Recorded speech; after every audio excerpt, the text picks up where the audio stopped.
talaga. Mapapadyos ko, Lord! Paano ba naman kasi lahat na yata nilanggam? Sa naging pag-amin ni Paula Abilino sa isang panayam, nang tanungin siya kung sino ang crush niya. Wala ngang iba kundi si Kim Chiu raw. May kasama pang pagsulyap sa aktres, kaya naman hindi napigilan pa ni Kimi na kiligin. Kaloka ha, mukhang hindi na nga maghahanap si Kim kay Mr. Right. Kagaya ng sa kanta niya, dahil kay Paolo pa lang sintamis na ng icing sa ibabaw ng cupcake niya. Ang mga sulyap at ngiti nito. Agree ba kayo? Ibabaw na cupcake ko. Tapos si Mr. Right ka ba? tinanong si Paolo kung sinong crush niya, sinabi niya si Kim. Ay, Tapos bongga naman. ibinalik kay Kim kung ano. Gumagano-ganon si Kim, kinikilig-kilig. Diba? Actually- Tapos tinanong naman si Kim kung sino Sinong naman ang crush crush niya. Hindi niya naman madiretso, sabi niya si Lord.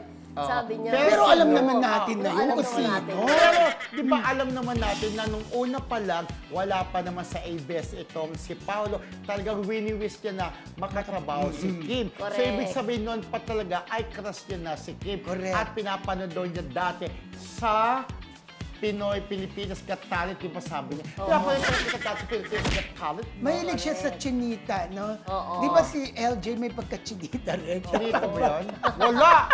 Hindi chinita yun, ha?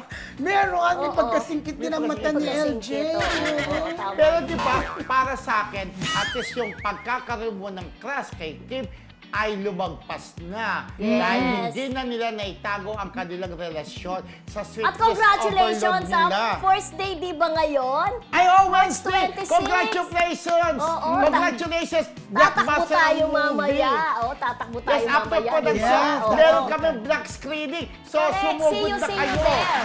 Yes, yes, Oo. habol po kayo, di ba, sa tickets, di ba? Correct. Oo, pagkatapos po nito talaga, itatakbo kami Black kaagad screening. doon. Kasi 5 p.m. pa naman yun. Pero may mga tao-tao yung tao Yep. na yung iniwan Ito po doon. ay sa Yes. pakikipagtulungan ng Marisol Academy kay Ate Carmen Dolares at Oo. Janet Damas.